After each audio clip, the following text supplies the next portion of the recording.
Welcome. I'm E.G. Marshall. Welcome to the sound of suspense, the fear you can hear. For the next 52 minutes, we're going to take you into the world of mystery, into the world of terrifying imagination. The story you are going to hear concerns a question which has been asked since the first men on Earth were born and died. Is there a life after death? Is there a way to return from the grave? And if there is, can we come back in the body of a living creature? Even one that has claws instead of fingernails? Here is one chilling answer. Dr. Singh, you have to tell me. Could my wife have come back as a bird, a sparrow, something like that? Well, your wife was a rather big woman, Mr. Moresby, in a physical sense. How about a snake? A seagull? How about a cat? A great, big, fat cat? A cat?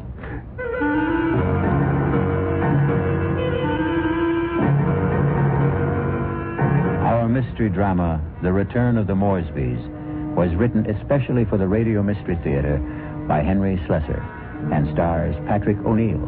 I'll be back shortly with Act One.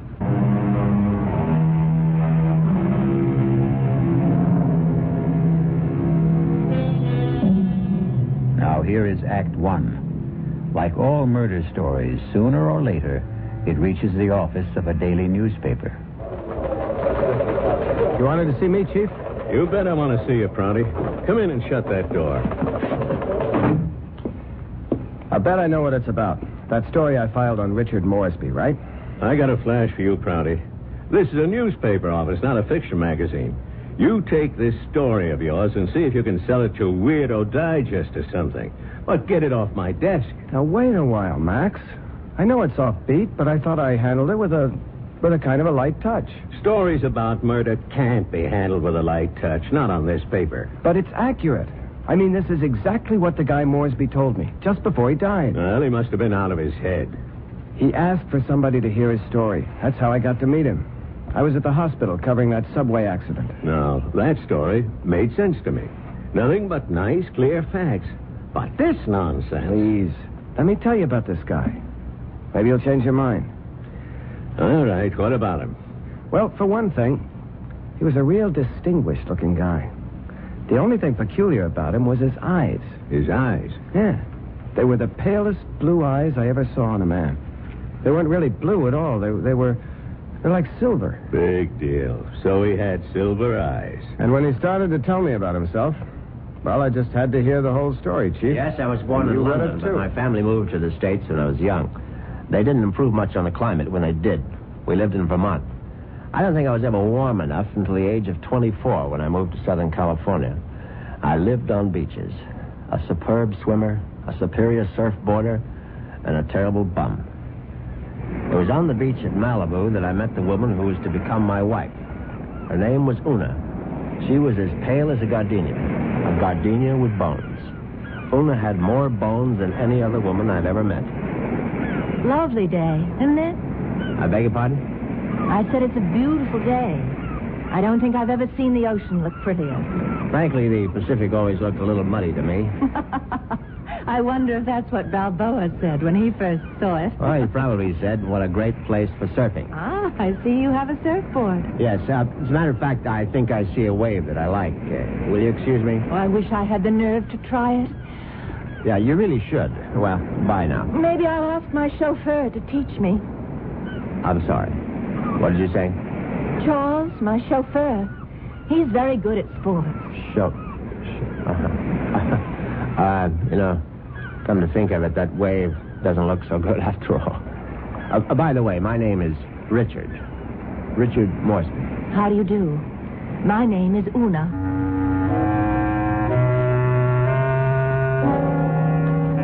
Una Vandermeyer. That was her name.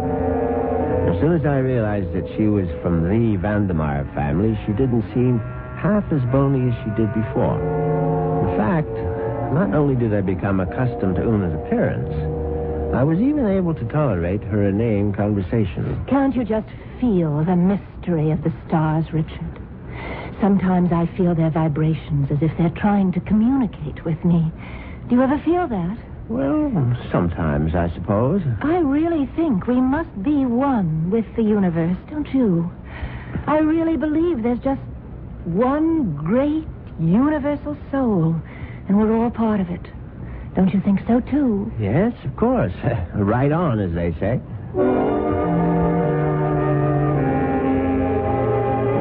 You see what I mean? She talked that way all the time, from the first day of our honeymoon. Well, it was a fine honeymoon just the same. It lasted a whole year on the beaches of the Caribbean, on the French Riviera. I got browner and browner. Una got freckles. Finally, we returned to our home in Los Angeles and settled down to a quiet, comfortable marriage.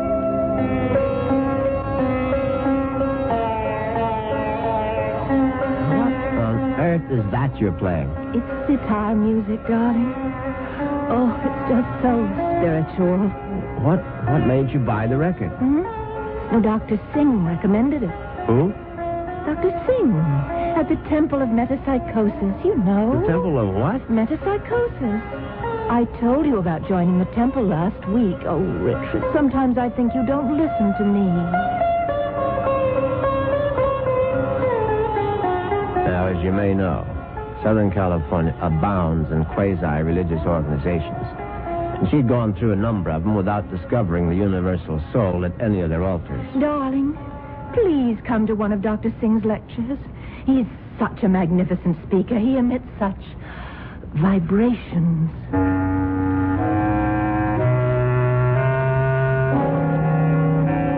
And I went. You see what an obliging husband I was? And actually, it turned out to be more interesting than I thought.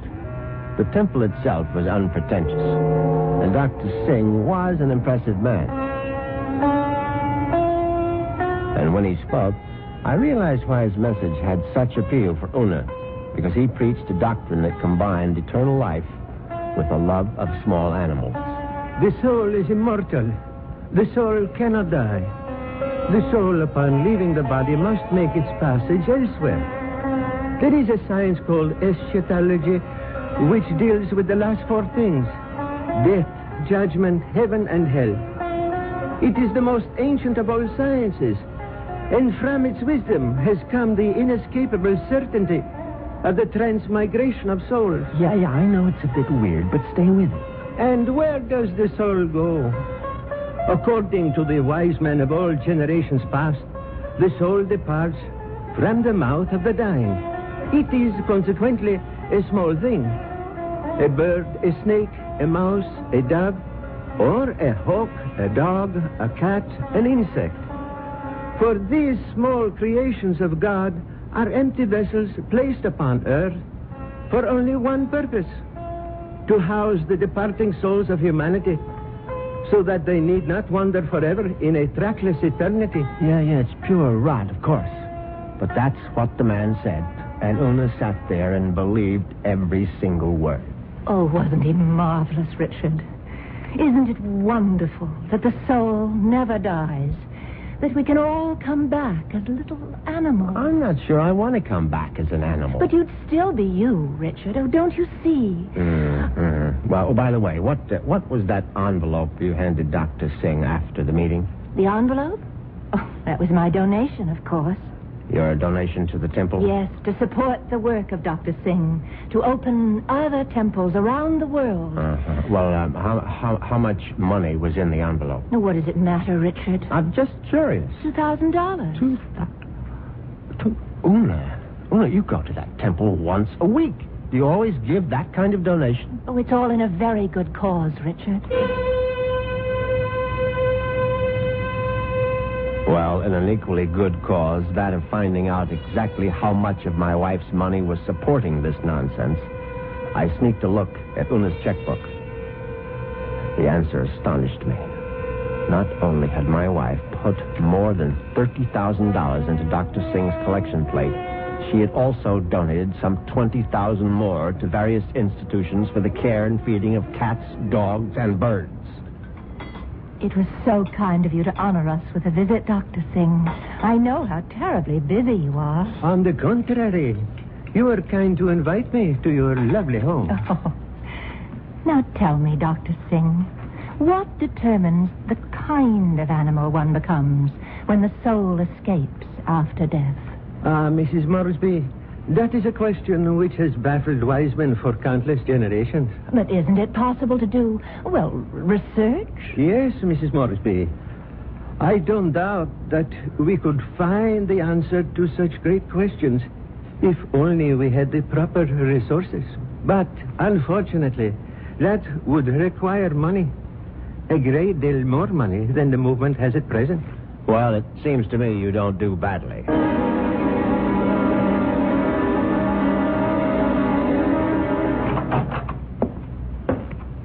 Well, there you are.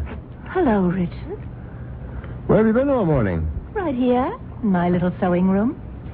Don't tell me you were sewing. Oh, don't be silly. Actually, I've been composing something. A letter? Oh, something more important than that. Richard, do you realize that I have no last will and testament? Well, why should you? Healthy young chicken like you. I can't call myself young anymore, Richard. You'll always be young to me, darling. Oh, that's very sweet. But just the same, it's only practical to have a will. Would you read it over, Richard, and see if it sounds legal enough? Certainly. Well, let's see now. I, Una Vandermeyer Moresby, a resident of the city of Los Angeles, state of California, residing at 8 Sheridan Drive, being over the age of 21 and of sound and disposing mind and memory. Darling, this is superb. Where on earth did you get the language? Well, to tell you the truth, I copied it out of Daddy's will. The one that left you $10 million? Yes. Well, I don't see how you could go wrong. Let's see now. Not acting under duress, menace, fraud, or undue influence of any person whomsoever... And good Lord, Una. What's it? What is it? What? You're not serious about this. Oh, about making a will? Well, of course I am. I mean, this bequest to the temple, mumbo jumbo. What's wrong with it? Now, listen, darling. I told you how important Dr. Singh's work is, but it requires money to carry it on. Tons of money. So the least I can do is to help the poor man as much as I can. But you're giving him 90% of your entire fortune. Ah, you'll still have $1 million if I go first, Richard. Isn't that enough? No, it isn't. I mean, the whole thing is ridiculous. Don't you realize that man is a fraud, a charlatan? What? Oh, for heaven's sake, Una, open your eyes. Don't you realize the simple truth? Your money won't build any temples. It's just going to line the pockets of that turbaned phony. Richard, what a terrible thing to say. Well, you told me you liked Dr. Singh, that you were very impressed by his theory of transmigration. Darling, I was only saying all that to please you. But now I'm telling you that the only thing Dr. Singh is planning to transmigrate is your money into his savings account. And frankly, I'm not going to let him do it. Richard, what are you doing? You're tearing up my will. That's right. How dare you do such a thing? It's my money, and I'll do whatever I please with it. Una, darling, I just want you to have a chance to come to your senses. Oh, there's nothing wrong with my senses. I can see very clearly what the real trouble is. If I didn't leave a will, all my money would go to you, wouldn't it? Well, naturally, I'm your husband. You don't have any other And relatives. that's why you're acting this way. It's just plain and simple greed. Una, listen to me. No, it's all right. It's all right. I'm glad you tore up that will, Richard, because I realize now that I was quite wrong. Do you? Yes. It's a mistake to leave only $9 million of my money to the temple. I'm going to leave all of it to Dr. Singh. When Una actually drafted that incredible document and called our attorney for a Monday morning appointment, I realized that I had to do something very drastic before the weekend was over. I had to kill my poor, misguided wife. I had to make her one with the universe.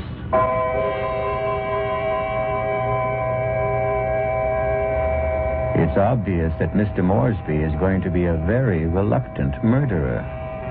The question is, will his reluctance get in the way of his efficiency? We'll get the details when we return shortly with Act Two.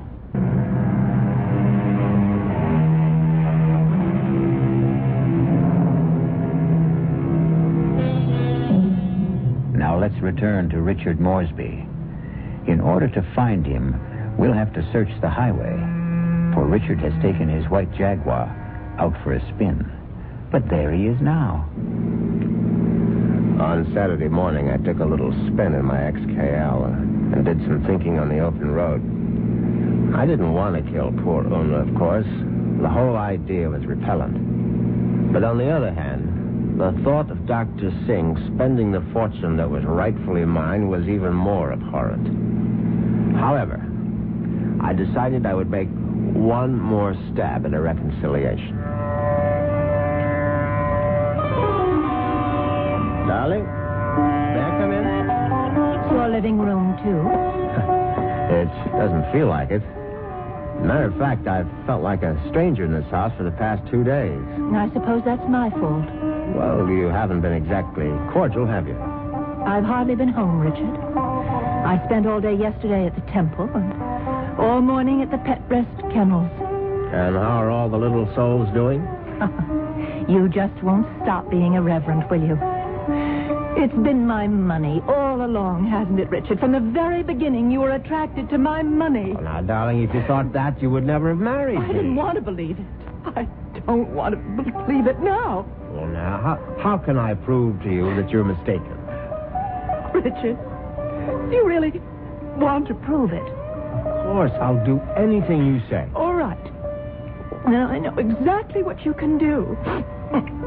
You can let me leave my money to Dr. Singh and the temple.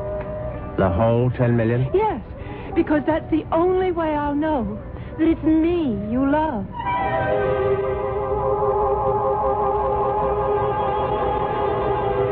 Well, you can't say I didn't try. But Una's decision now left me with absolutely no alternative. I was still deeply unhappy about the necessity of taking her life. However, fate was kind to me that very afternoon. Now you're sure that you want me to continue reading, Richard? Of course, darling. Well, I'm sort of embarrassed about this part. It's a paper that I wrote myself. Something you wrote? Yeah, I wrote it this morning. I was going to show it to Dr. Singh. It's it's sort of a poem. It's called Death. Snappy title. Hope I can read my own handwriting. Death has become nothing to me. Death holds no fear for me. Come, death, I welcome you. Lead me to the woods, the waters, the air above the earth. Come, take me, death. Your touch is kind. Richard? Oh, Richard, why do you look like that? Is it really that terrible? Oh, terrible. Oh, no, my darling, it's beautiful. Do you mean it? You must give it to me, Una. I must have it. You like it that much? Yes, I certainly do. Well, I'll type it up for you, Richard. No, I must have the original. Now, just the way you wrote it. Oh, darling, I'm so flattered. What will you do with it? Oh, I'm going to put it in a frame, of course. And I know just where I'm going to hang it.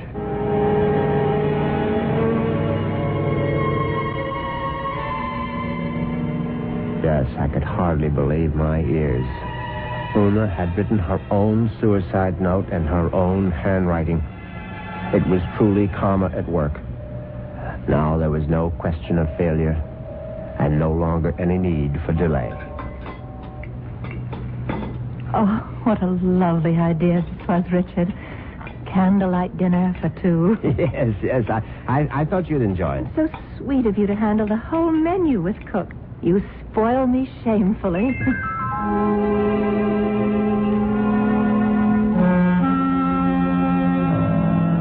And that night, I spoiled her just a bit more by bringing hot cocoa to her in bed. Oh, Richard, you shouldn't have bothered. But I know how you like your hot cocoa before retiring, Una. You can't get to sleep without it. No, but Parker could have brought it to me. Oh, no, this is something I had to do myself. Oh. No, drink it down now. Yes. I'm drinking it. Does it taste all right? Oh, it tastes just fine.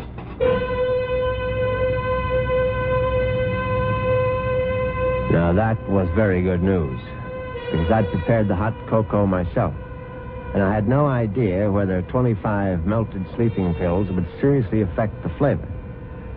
Finally, Una was all tucked in for the night. I went into my study, picked up the poem she had written for Doc to sing, and brought it to the bedroom. I placed it carefully on the night table beside her. Then I bent over my sleeping darling to see if she was getting along all right. She was very, very quiet. And then a dreadful thing happened. Una opened her eyes. Richard. Oh, Richard. Hush, darling. Now go back to sleep. Richard, I'm sick. No, my love. No, you're only sleepy. Cocoa tasted so strange. I didn't want to upset you, Richard, but I'm sick. No, you'll feel much better in the morning, Una. I promise you. Tomorrow morning, you'll be one with the universe. Richard, that paper. What paper, darling? It's my poem. My poem for Dr. Singh. What's it doing there? I was just reading it over, darling, that's all. And bottle, my sleeping pills. Oh, it's empty. The bottle is empty. Oh, Richard. What have you done? Nothing, darling, nothing. Now, just go to sleep. Cocoa. You put sleeping pills in it. All of them. Don't try to get up, Una, please. Now, don't. Trying to kill me. You're trying to murder. No, for heaven's sake, Una, now stop saying things like that. Do you want the servants to hear? Help somebody. Help. Now, come on, lie down. Lie down, Una, for heaven's sake. Come on, now, lie down.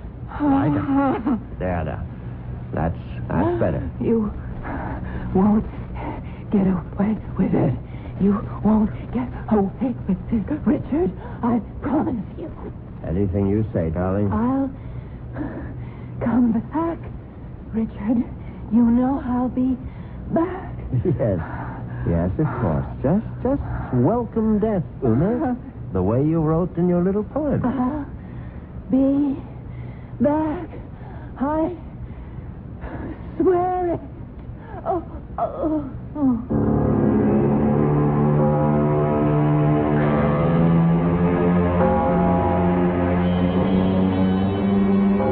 The funeral was held 2 days later. It was a magnificent occasion, of course. I gave Una a farewell that was consistent with her vast fortune. Everything was the best. Coffin, flowers, preacher, everything. Her burial place was one of the choicest bits of real estate at Forest Lawn. The only discordant note was the fact that Dr. Singh insisted on saying a few words at the service. They were familiar words, but frankly, they gave me a slight bit of a chill. The body of Una Moresby is dead, but her soul lives on. The soul cannot die. The soul is immortal. It has left the earthly remains of this woman and has sought the body of a small living thing. There it will abide until the Almighty is ready to choose its next home. Mourn not the end of Una Moresby, for there is no end. I couldn't help congratulating myself on how well everything had gone. When I called for medical attention the night of Una's death, the physician was only too ready to declare her a suicide. The police had to be informed, naturally, and they, too, agreed with the doctor's verdict. Una had died by her own hand, and she had died without a will. There was simply no question that the matter would be probated in my favor. Suddenly I realized I was not only rich, but a rich widower. What vistas opened for me? The devil. Look out, you stupid mongrel! Dog trying to get run over. I admit I was shaken up by it. It was sort of a coincidence, you know? Right after the funeral and all that.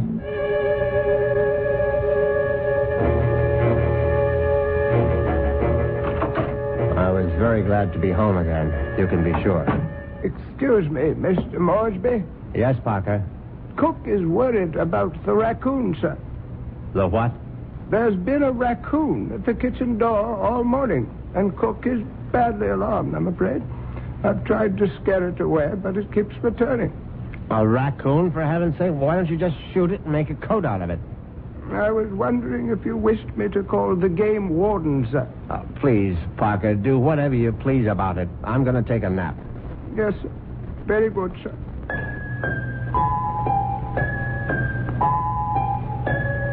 I went upstairs at once, undressed, and got into bed. It was a warm day, and yet I found myself cold. I got out the electric blanket and soon felt very cozy indeed. In fact, I felt so much better that I made a phone call.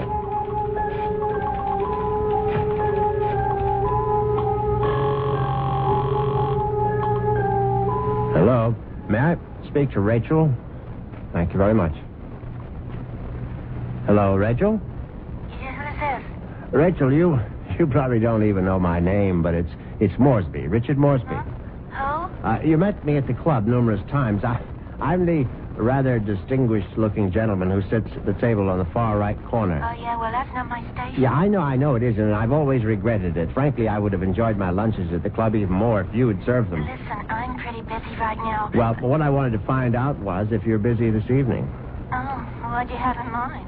Oh, a little, quiet dinner, perhaps? Is that all you had in mind? Why don't we just wait and see? I can pick you up outside the club whenever you're free. Yeah, how I know it's you. I mean, I'm still not sure which gentleman you are. I'll be sitting in an XKL Jaguar. Do you think you'll recognize it? A Jag? I get off at 6:30. See you then.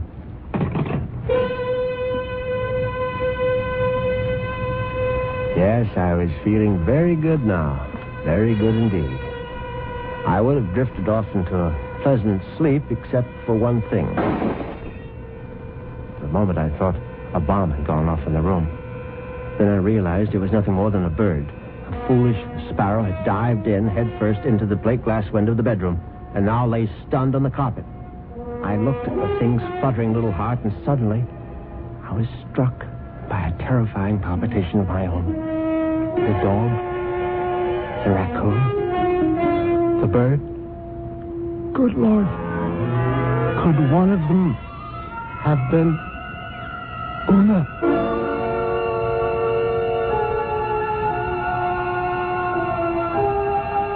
Has Una Moresby returned from the grave? Nonsense. Such things don't really happen. But perhaps we should reserve judgment until I return shortly with Act 3.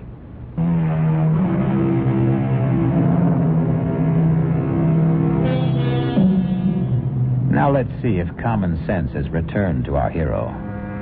He's doing a sensible thing right now. He's taking a good, refreshing shower.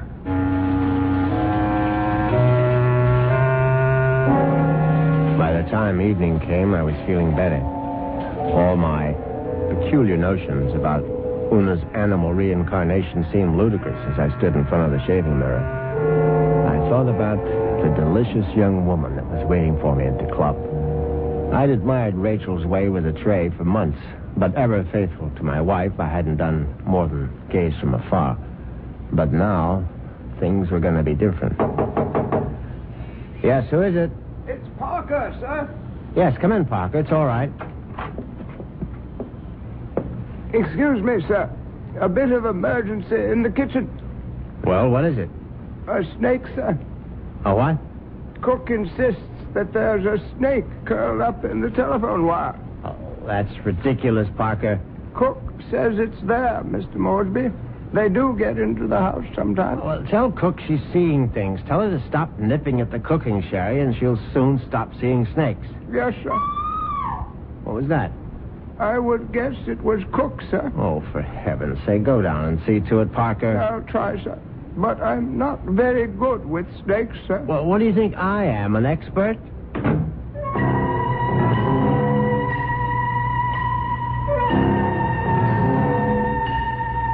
But that wasn't the end of it. 10 minutes later, Parker was back upstairs saying that the snake had left the kitchen and run into the living room. No, I suppose snakes don't run, they slither.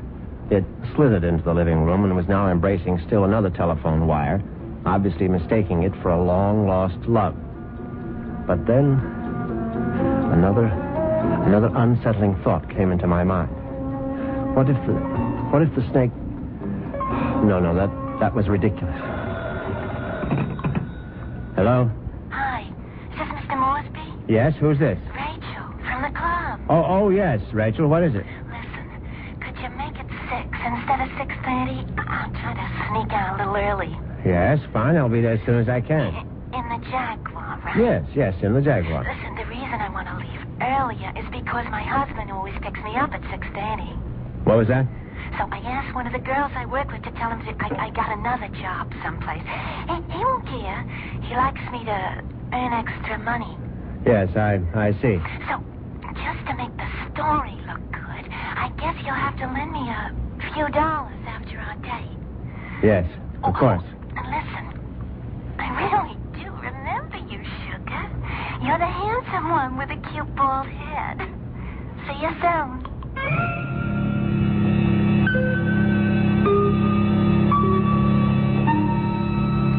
As it happens, I have a very full head of hair. But distressing as Rachel's telephone call was, an even more disturbing thought intruded. The snake was in the telephone wire. What if the snake had been trying to listen in on the extension phone?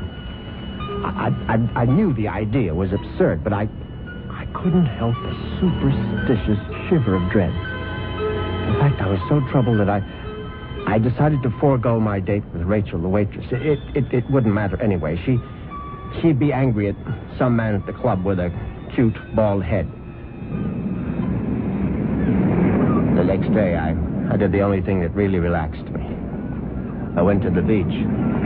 It proved to be an excellent idea. I stretched out on the golden sand and let the sun warm me. I listened to the waves beating against the shore. I listened to the haunting cries of seagulls circling overhead. Suddenly I was aware that the gulls which had been hovering over the water were now hovering over me.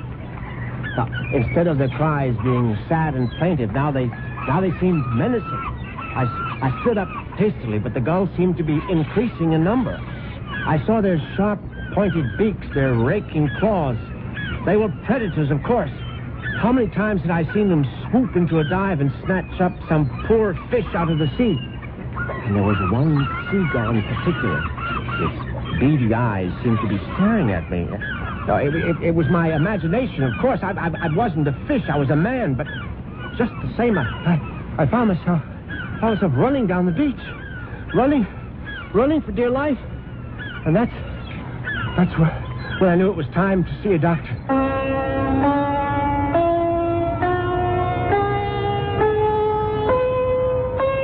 Yes, Mr. Moresby. I'm very pleased that you honored the temple with your presence. I'm grateful that you're willing to see me, Dr. Singh. I realize that, well, you've had a disappointment. A disappointment? I'm afraid I don't understand. I know my wife made certain promises to you concerning her will. I believe she mentioned some modest donation. She wasn't in her right mind, of course. I mean, when she took those sleeping pills. Yes, it was very sad. I trust that she has found the peace and happiness that she sought. Frankly, that's what I wanted to talk to you about. I mean, about whether you really believe that my wife is, well, that she's some kind of animal right now. But of course I believe it, Mr. Moresby. I don't merely believe. I'm positive. When your wife passed from this world into the next, her soul made its escape. Yes, I know how it goes, but what I'd really like your opinion about is what sort of animal do you think she might be now? I told you, Mr. Moresby, we have no way of knowing. But can't you take a guess? I mean, you said it might be influenced by a person's karma. Am I quoting you right? Yes. The kind of person she was in life may well determine the kind of animal she is now. Your wife was soft. Your wife was gentle. Your wife was independent in spirit. Now, what animal does that remind you of? I don't know. I can't think. Then go home and think about it, Mr. Moresby. Go home and try to be one with the universe. I went home, and I tried to be one with the universe. And when that didn't work, I tried being one with a bottle of scotch. I was still in the library, asleep in the big leather chair, when I heard the noise in the cellar. I simply had to investigate. I looked into the cellar and found that one bare bulb wasn't enough for a thorough search. I found a flashlight and went down the cellar steps. At first there was nothing I could see. But then, there's an empty oil can. Swiftly, my flashlight picked out the culprit. At first, I thought it would turn out to be a mouse, but instead, it was a large, white cat. I don't like cats. I never have. Skulking, cynical creatures. When the beam of my flashlight hit it, the cat froze. I saw it was an alley cat. Its fur shaggy, its eyes baleful in the light. It was fat, and yet it was bony, too. I said scat, but it didn't scat. Instead, it started to walk toward me. And I knew for certain what Dr. Singh had meant. I knew for certain I was looking at the reincarnation of my wife. As soon as that hideous apparition howled at me, I made a cowardly dash for the cellar door. Once I was on the other side, I remembered the hunting rifle that Una had given me for Christmas. It stood unused in an upstairs closet. I found it. I loaded it and brought it back to the cellar. I hadn't fired a rifle since boyhood. I stood on the top of the stairs with my flashlight picked out the ghostly white form of the cat. I put down the light, raised the weapon, and squeezed the trigger. The report was deafening, but the recoil was worse. My precarious balance on the top step was lost. I fell to the bottom.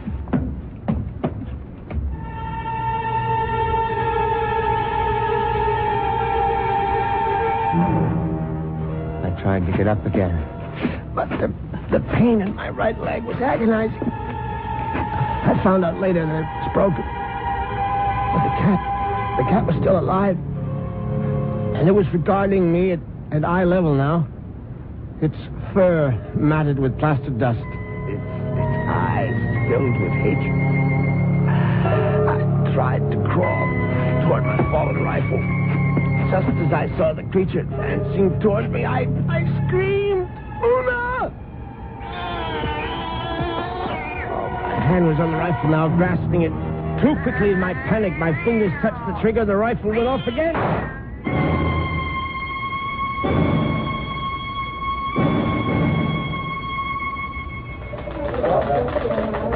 Well, that's how Moresby ended up in the hospital, Chief, with a broken leg and a bullet in his hip.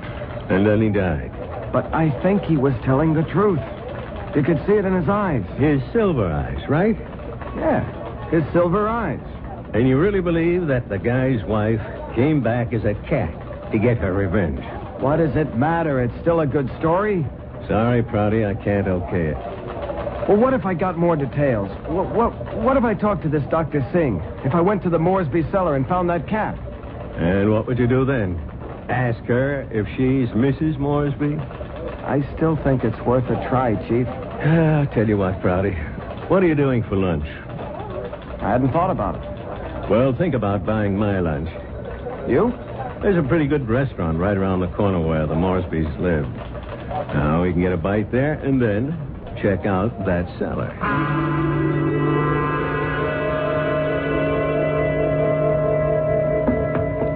So, this is where it happened, huh?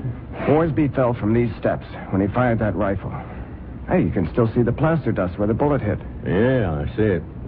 But I don't see any white cat. It might be hiding someplace. Or it might be a figment of his imagination. Maybe so. Hold it. Did you hear something? No. Listen. There it is. Look. It's a cat, all right. And it looks like it just found its supper. Oh, that mouse is still alive. Yeah, but not for long. Look at it squirm. He's eating it. Yep. And there goes your mouse. Oh, my God. What's the matter, Prouty? Never see a cat eat a mouse before? Chief, did you see that mouse? Sure I saw it. But didn't you notice something? Like what? Its eyes. Chief, did you ever see a mouse with eyes like that? They were so pale blue, they were almost silver.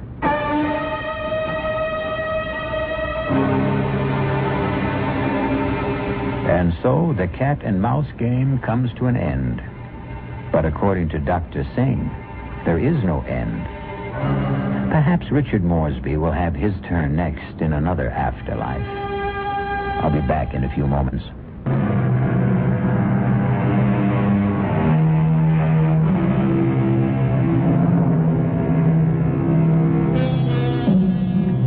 Do you believe in reincarnation? Do you believe the dead return? We have to believe it, because here we are, the reincarnation of radio drama. We hope you'll keep us alive by listening again to the Radio Mystery Theater. Our cast included Patrick O'Neill, Marion Seldes, Nick Pryor, and Dan Ocko. The entire production was under the direction of Hyman Brown.